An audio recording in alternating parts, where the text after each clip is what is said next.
Welcome to the Savvy Radio Show with your host, the Savvy Landlord.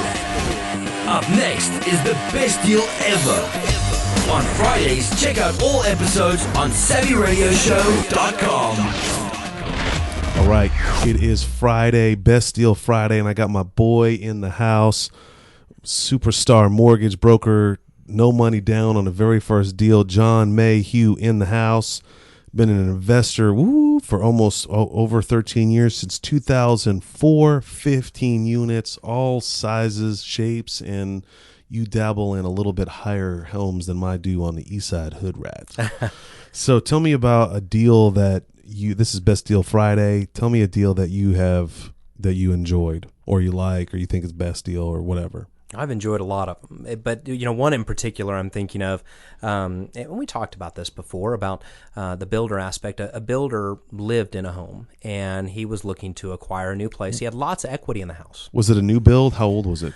I know maybe 5 to 7 years old. So he built it, lived in it. Yes. Had money in it. Mm-hmm. Must have appreciated quickly because he's a builder. He built it for, little money. He had his own expenses in it, and that was it. So and he probably lots had of equity. Leftover material. Yes. So it was a smoking deal. What's the size of it? It's about 2,400 square feet. 2,400 square feet, and the amazing 3-bedroom, 4-bedroom, 3-bedroom, 2 living area, 2 dining area. Just a awesome home in Edmond, and it was the deal where I tried to convince the builder to keep it, and I said, "Gosh, you've got to rent this. Take a line of credit against the equity." So how'd the conversation start? Like, hey, I want to sell my house. Partly that I knew that they were wanting to move. We had a good rapport. He knew I was an investor. You're a mortgage broker. You wrote mortgages for him. Oh yeah, lots, absolutely, and so. It was the piece of, I said, I'll buy it from you, and here's the piece that I can buy it from, but I think you should keep it because you're going to make so much money in cash flow. Just astronomical amount. Oh, so you try to train him as a landlord? Yeah, I tried to convince him to keep it, but he wanted the money so he could use that in his next house, the house that he really wanted him and his family and his wife to be in, and I totally get that. I would have liked to seen the line of credit done, and he could have kept it and paid that line off credit in 12 months. So 5 years he had a line of credit on it. No, he could have. That's what I wish he would have done instead of cashed selling out. It. Yeah. Yes. So he had no money or little money equity. He had a lot of equity, but he had little of his own personal funding. He needed that money to go to the next property he was building. I'm assuming he's a builder. Yes. So he would want to build another one. So you said, hey, I'm an investor. I buy houses. He's like, I want to sell.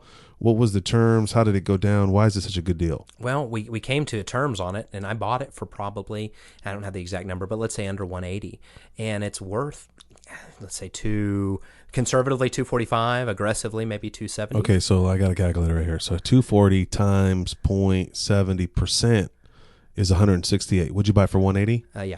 So you got it for about 75 240 times 0.75 is 180. So you got a 75% of value. Yes. So that's a no money down deal with a typical bank, or 80% for some banks. The banks that I deal with, commercial money. Correct. So how'd you get it financed? So I went to the bank, and I have a friend that runs a bank, and he said, let's look at the deal, and it looks like you've got tons of equity. Let's get an appraisal on it. Well, it appraised with more than 20%. So I had to put, I don't remember the exact number, but it was nowhere near 20% down. So little to no money out of pocket. And that one cash flow, gosh, it almost $900 a month. Extra? $900 on top of the mortgage. So what? Tell me what that price was. What were you renting it out for? $2,400. $2,400, and your mortgage went roughly around $900. Roughly around $1,500. Yes. Wow. Yeah. And that's all from a builder, and it was only 5 years old. The property was 5 years old. Yes. I think you're onto something, John. I think that you are on obviously you have the intimate relationship with builders. They need you. You make their wheel go round. They can't sell houses. People don't have $240,000 cash. So they need a mortgage broker that could help them, and that's what you are, and you benefit both sides. You're helping and you're rewarding the process, and so I think you should really look into. I don't know if anyone's out there that buys from builders directly or is a builder. I'm fascinated in that area because you have no maintenance. Usually a new build, unless it's a crappy builder, should sustain for at least 10 years. Heat and air, if you maintain and change the filter. That's right. And have you had any little repairs on that property or anything major? All minor. Well, I mean, if anything, maybe a call. Sink. Yeah.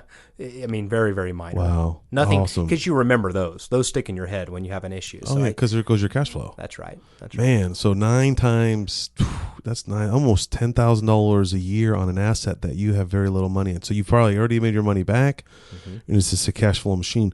That's the deal we were talking about the other day, and I'm like, pull out that equity, get that equity out of there, go buy, take that 60 G's out and go buy. But why? You're cash flowing, we're very well, and it looks great on your balance sheet or your financial statement. Right. And it gives you that push that these weak conservative, no offense, weak, I'm sorry, these conservative bankers need to see. So, and the bankers are out there. The creative ones are out there. You just got to know them. I always call them the good old buddy banker. Yeah, the good old boy network. All right. Well, John, thanks a lot for coming out again, and appreciate the deal. Have a great day. You too. Investor Weekend is not far off, with over 10 information sessions to increase your portfolio. Log on to www.investorweekend.com. Whether you are a seasoned investor or never purchased a property before, you don't want to miss the Investor Weekend. Join us for a powerful, knowledge-packed weekend with over 10 informational sessions that are bound to enlarge your real estate investments. You will hear from the best national and local real estate investors that will share practical and relevant experiences with you, the investor. There will be several networking sessions to connect with other like-minded people for potential funding, partnerships, and yes, hot deals. Go to www.investorweekend.com. Did you know we meet once a month for the Landlord Lunch meeting? The third Wednesday of every month, go to landlordlunch.com.